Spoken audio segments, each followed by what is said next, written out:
stitching to a straight skirt and a t-shirt, so now I'm going to demonstrate adding the stitching to the pant.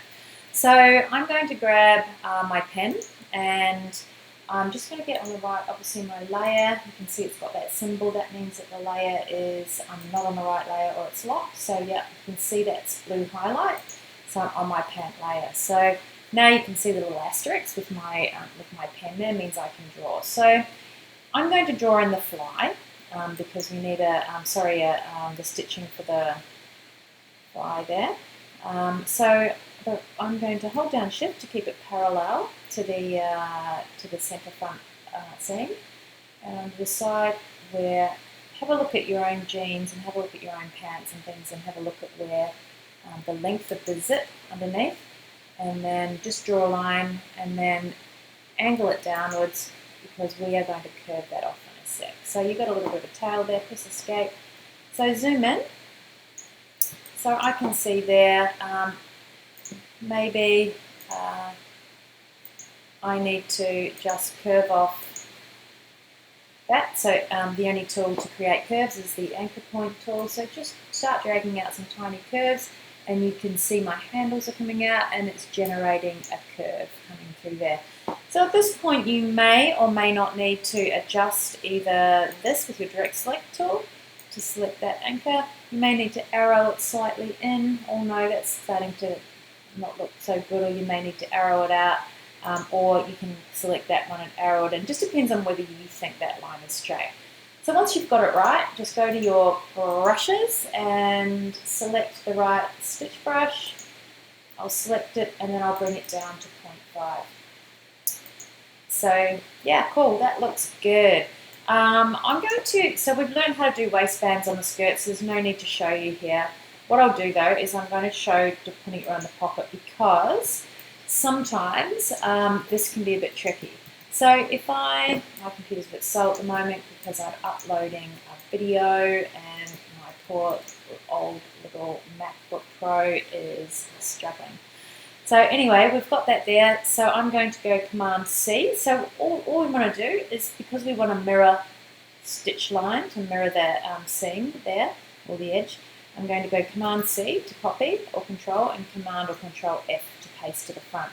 And then I'm going to arrow it inwards, but I need to, you can see I've got my fill spilling over, so I'm going to remove my fill, and I'm going to actually apply my brush at this point, and I'm going to bring it down to the correct stroke, which is 0.5, so I can see what I'm doing. So pick that little anchor up there with your direct select tool, bring it down, and then you can see now it's really narrowed off through there, and it's wide. So what you want is even stitching the whole way. So you want the width between the stitch and the hem to be, or the stitch and the seam to be the same the whole way around. So if I grab this little anchor, I'm just going to bring that outwards as well.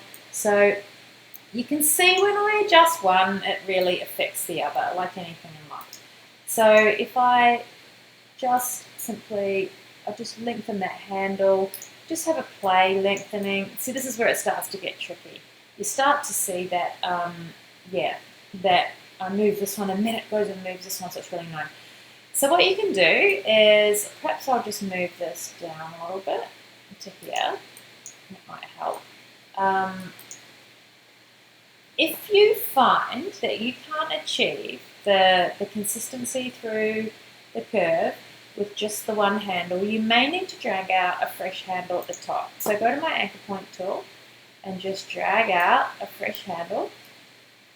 Right, so I might need to twist it around.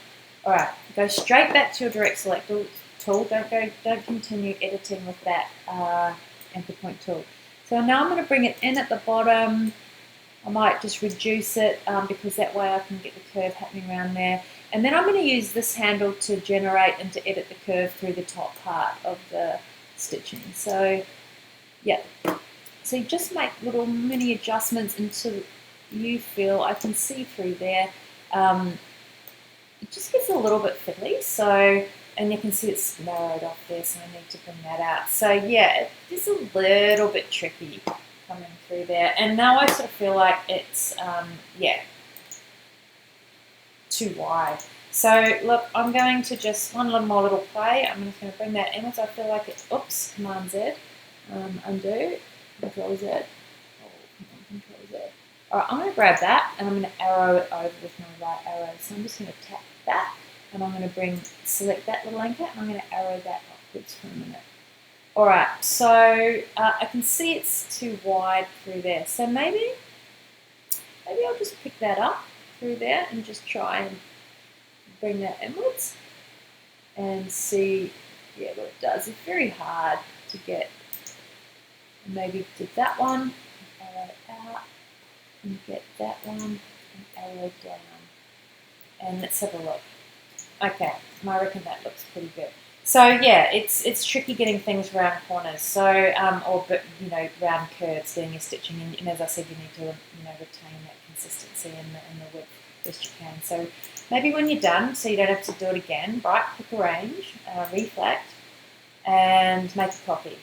And then just simply start dragging, hold down shift to keep it aligned with the one on the right, and then once you've reached your space, the green indicates where it's going to land, and I'll just release the finger on my mouse or trackpad and then release shift second. So yeah, and there it's in the right place. And yeah, I won't show you how to do the hems because the way you do your hems is the same on the skirt as the way you would anywhere else. I think that's pretty much it. So have a go, see how you go, and leave me any comments if you need, if you want to give me some feedback or you have another idea about something that you want to do stitching around, like a collar or something a bit more tricky and you need some help. Okie doke, bye.